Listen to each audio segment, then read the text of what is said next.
Haben Sie schon mal davon gehört, sich strategische Finanzierungsoptionen fürs Leben zu schaffen? Wenn nicht, wäre es kein Wunder. Es gibt im Bereich der persönlichen Finanzen doch teilweise wenig bekanntes, teilweise sogar verborgenes Wissen. Hier in der Runde unserer smarten Bankkunden werden wir immer mal wieder was zutage fördern. Heute ist so ein Tag. In diesem Video erleben Sie, wie man sich eine strategische Kreditlinie aufbaut und ganz provokant auch die Überschrift: Bevor Sie einen Ratenkredit beantragen, beantragen Sie erstmal einen Rahmenkredit. Warum?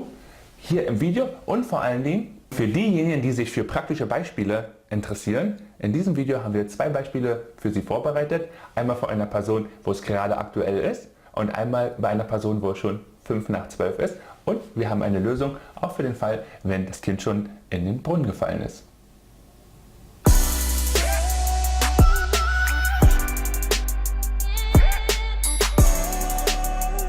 Ja, und willkommen zurück im Video. Wie gewohnt natürlich für Sie ein Begleitartikel, wo Sie alles Schritt für Schritt nachlesen können. Steigen wir ein. Natürlich wieder mit der Frage, warum zuerst den Rahmenkredit beantragen? Die Antwort ist super einfach. Wenn man einen Rahmenkredit beantragt, muss man einen bestehenden Ratenkredit nämlich angeben und das senkt die Erfolgschance. Umgekehrt ist das so, wenn man zuerst den Rahmenkredit hat und möchte dann oder beantragt dann einen Ratenkredit, muss man den nicht angeben. Sie können also beispielsweise mit 25.000 Euro im Minus sein und Ihre finanzierende Bank erfährt das überhaupt gar nicht. Der Hintergrund ist, dass der Rahmenkredit wie ein Dispo gilt. Und ein Dispo beim Girokonto gibt man natürlich auch nicht an, wenn man einen Ratenkredit beantragt. Wenn Sie jetzt mit dem Unterschied noch nicht ganz so vertraut sind, was ist ein Rahmenkredit, was ist ein Ratenkredit, die Wörter sind ja nun verdammt ähnlich und ich selber habe im Kopf keine Verwechslung, aber manchmal eine Aussprache. Von daher für Sie vorbereitet, hier sehen Sie den Link, klicken Sie einfach auf, dann sehen Sie wunderbar in diesem Artikel nochmal genau die Unterschiede. Und dann können Sie wieder zurückklicken und in unserem aktuellen Artikel drin legen wir los. Weswegen ist das so? Ich habe es eben gesagt, ein Ratenkredit ist eigentlich nichts anderes als ein Dispo, nur höchstwahrscheinlich bei einer anderen Bank, wo Sie Ihr Girokonto haben. Warum das so ist, das liegt vor allen Dingen an der Ausgestaltung der Kondition von einem Rahmenkredit. Wir werfen einen kurzen Blick auf die 4 wichtigsten Punkte. Einmal die Einrichtung der Kreditlinie ist auf Dauer. Man kann auch sagen, wenn Sie die Bank nicht wechseln, haben Sie die für Ihr Leben eingerichtet. Fangen Sie einfach in jungen Jahren damit an. Und zweitens, eine ziemlich hohe Kreditlinie ist möglich, weil beim richtigen Anbieter Sie gar keine Tilgung machen. Das heißt, Sie zahlen nichts zurück.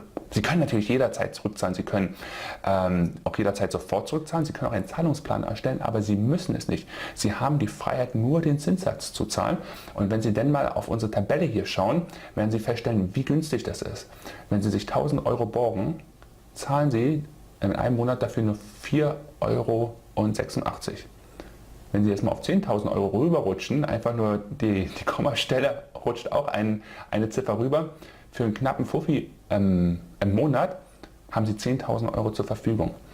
Das ist natürlich, ne, da kann man Kreatives mit anstellen.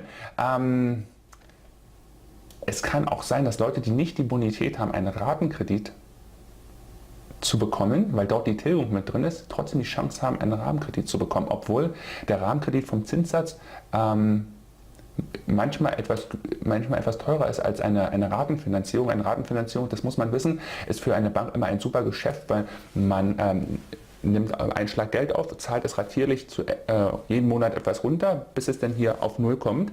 Damit kann die Bank sehr gut planen. Mit dem Rahmenkredit kann die Bank weniger gut planen, weil es obliegt in ihrer Entscheidung, wann sie das Geld abrufen, wie viel sie abrufen, ob sie es überhaupt abrufen und wie sie es wieder zurückzahlen. Also es ist wie bei einem Dispo. Aber das Schöne auch daran beim Rahmenkredit ist der Zinssatz um einiges niedriger als beim Durchschnittsdispo. Also wenn man alle Banken die Dispozinsen zusammenrechnet und dann wieder durch die Anzahl der Banken teilt. Die Zinssätze sind, genau das ist Punkt Nummer 3, ziemlich günstig. Also aktuell, Sie sehen es hier, im Begleitartikel den aktuellen Zinssatz. Also und das 4. ist die absolute, hatte ich eben angesprochen, die absolute Flexibilität vom smarten Bankkonten. Achso, genau, und ich hatte es auch mal umgerechnet, hier etwas plakativ für Sie, wenn sich jemand 10.000 Euro leiht, dann sind die Kosten dafür 1,62 € am Tag. Und ja, falls Sie noch Raucher sind, können Sie sich überlegen, was Sie am Tag so wegrauchen und was Sie vielleicht möglicherweise damit anstellen können mit dem Geld. Aber es geht nicht darum, sich hier in diesem Video Leuten beizubringen, sich zu verschulden, das Geld auf den Kopf zu hauen. Nein, es geht darum, sich eine strategische Kreditlinie aufzubauen. Und von daher ist dieses Video gedacht. Bei welcher Bank holt man sich jetzt nun so einen Rahmenkredit? Da gibt es nicht viele Anbieter. Es gibt nur ganz wenige Banken, die das machen, und es gibt noch weniger gute. Es gibt zwei gute, also wir haben mehrere getestet in den letzten Jahren innerhalb unserer Familie, und es bringt Ihnen nichts, wenn Sie da ein tolles Konditionsverzeichnis haben, aber dann hinterher gekündigt werden, weil Sie es nicht genutzt haben. Also es gibt zwei Anbieter, die die Kreditlinie nicht kündigen, auch wenn sie die jahrelang nicht nutzen. Und nur die sind für uns interessant, wenn wir strategische Kreditlinien aufbauen wollen. Diese habe ich hier für Sie in dem Artikel drin, auch verlinkt natürlich auch, in welchem Bezug man sie einsetzt. Also hier beispielsweise haben wir Erfahrungen mit Bank Nummer 1 und hier haben wir auch Erfahrungen mit, jetzt müssen wir hier gucken, den Link, mit Bank Nummer 2.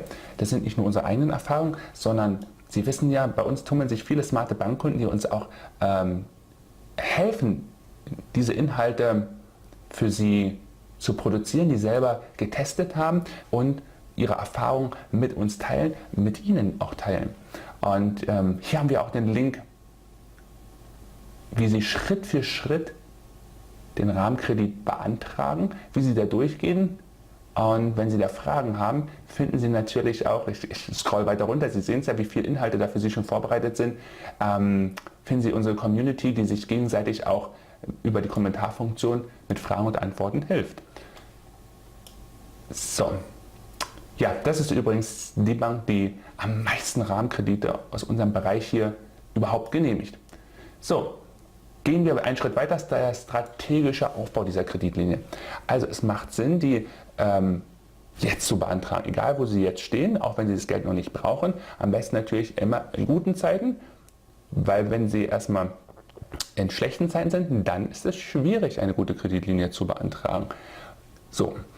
Auf jeden Fall immer als erstes diesen Rahmenkredit. Wir haben zum Anfang gesagt, weil dieser taucht nicht bei der Abfrage beim Ratenkredit auf. Genau, das heißt, Sie können sozusagen maximal 25.000 € im Minus sein und Ihre andere Bank weiß das überhaupt gar nicht und erfährt es auch gar nicht. Das funktioniert nach dem Prinzip eines Dispos. Ich gehe mal über, damit das Video nicht so lang wird, etwas schneller jetzt hier dran. Sie sehen, was alles für Themen sind, Rahmenkredit vorausschauen, einrichten. Ich möchte Ihnen von zwei Fallbeispielen berichten. Vielleicht erkennen Sie sich in einem Video oder kennen jemand. Wenn Sie jemanden kennen in der Richtung, empfehlen Sie bitte diese Lösung weiter. Fallbeispiel Nummer 1, Rahmenkredit beantragen vor beruflicher Veränderung. Es geht um Anna. Anna hat einen festen Job und sie hat eine Tochter. Die ist Lisa, die ist 9. Lisa hat eine gesundheitliche Herausforderung, schon seit längerem, und hat die beiden, Mama und Tochter, einen weiten Weg zu Experten, Vorträgen, Fachliteratur und Ausprobieren von ziemlich vielen Produkten geführt. Sie haben mittlerweile eine Lösung gefunden. Es geht der Tochter wesentlich besser. Sie nimmt halt Produkte von einer Firma und die Mama hat sich dieser Produktlinie angeschlossen und verkauft diese auch. Sie hat aber einen anderen Hauptjob. Sie findet es aber so großartig und klasse, weil sie auch in ihrer Umgebung um Rat gefragt wird bei gesundheitlichen Themen und überlegt sich, ob sie vielleicht in 2 oder 3 Jahren sich teil- oder ganz selbstständig macht. Wenn sie das gemacht hat, dann ist es quasi schon ein Stück weit zu spät. Wir kommen aber nochmal im Fallbeispiel Nummer 2 darauf. Hier macht es ganz deutlich Sinn, wer aktuell an einem Job ist, auch in einem guten Job, für den macht es Sinn, jetzt sich diese Kreditlinie einzurichten, gerade wenn später berufliche Veränderungen anstehen. Sie wissen das wahrscheinlich, dass die besten Voraussetzungen, einen Kredit zu beantragen ist, man ist Angestellter, Beamter oder Soldat oder Richter, sowas in der Richtung. Wenn Sie den Kredit erst einmal haben, der läuft immer weiter. Es ist vollkommen egal, was Sie später machen. Ihren Berufswechsel müssen Sie bei der Bank nicht angeben. Auch nicht, wenn Sie arbeitslos sind, besteht trotzdem die Kreditlinie in Höhe von 25.000 € weiterhin. Das ist das Hochinteressante was ich Ihnen hier mit diesem Video auch mitgeben möchte. Und auch eine Bitte an Sie, wenn Sie beantragen, dann beantragen Sie bitte die volle Summe in Höhe von 25.000 Euro. Seien Sie da nicht zögerlich, Sie brauchen sie nicht nutzen, Sie sollen sie zum Anfang auch überhaupt gar nicht nutzen. Aber wenn Sie jetzt heute beispielsweise zurückhaltend sind und 5.000 Euro beantragen, werden Sie die auch bekommen. Und dann vielleicht in 2-3 Jahren eine Erhöhung beantragen wollen, dann aber dann wird wieder Ihre Bonität geprüft, und wenn Sie dann schon Ihren beruflichen Status gewechselt haben, beispielsweise wie in dem Fall dann Freiberufler sind, dann kann es wesentlich schwieriger sein, die Erhöhung zu bekommen. Möglicherweise wird Ihr Ratenkredit dann komplett überprüft, und das wollen wir eigentlich nicht. Wir wollen ja in guten Zeiten für andere Zeiten strategische Kreditlinien einrichten. Sie finden alle Details natürlich hier zum Nachlesen. Sie sehen, ich gehe etwas großzügiger über den Text hinüber. Fallbeispiel Nummer 2, wenn das Kind schon in den Brunnen gefallen ist. Dieses Beispiel handelt von Bärbel. Bärbel ist Heilpraktikerin. Sie hat eine eigene Praxis zusammen mit ihrem Mann. Sie haben die Zeit 2-3 Jahren. Und sie hat durch einen Zufall von einer neuen Gerätschaft erfahren.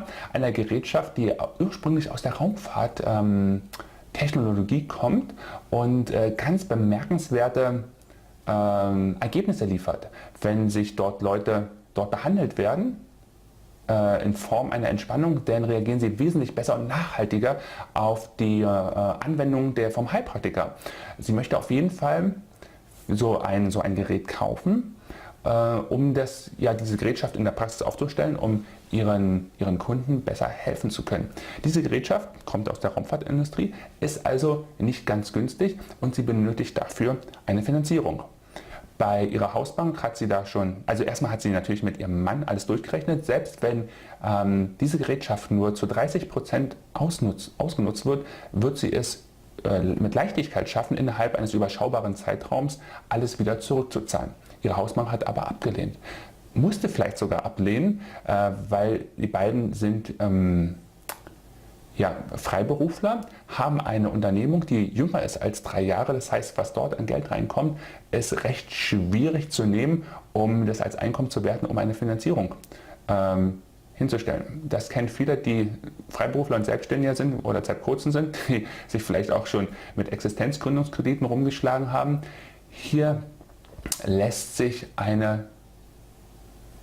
man muss ein bisschen um die Ecke denken, möglicherweise eine schlaue Lösung. Nein, nicht nur möglicherweise, wir haben natürlich für unsere smarten Bankkunden eine Lösung entwickelt. Die finden Sie hier in diesem Artikel. Ich scroll einmal rüber, dann sehen Sie, um was es geht, und wechseln Sie einfach von YouTube, von diesem Video, hier in unser Spezialportal.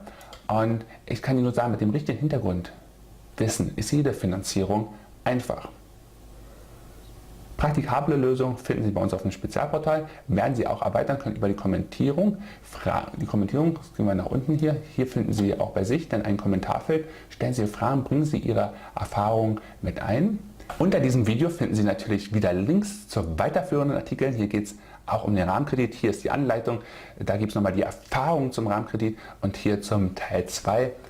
Wechseln Sie einfach unser Spezialportal, wenn Sie das Thema tiefer interessiert. Wenn es Sie nicht persönlich interessiert, Sie aber jemanden kennen, wo das eine Lösung sein kann, empfehlen Sie das Video weiter, empfehlen Sie den Artikel weiter. Vielen Dank, dass Sie dieses Video bis zu Ende geschaut haben. Sie dürfen sich schon auf eins freuen, und zwar, dass Sie nächsten Sonntag wieder ein neues Video von mir bekommen. Wenn Sie den Kanal abonniert haben, werden Sie nach Ihren Einstellungen automatisch benachrichtigt. Vielen Dank und dann bis nächsten Sonntag.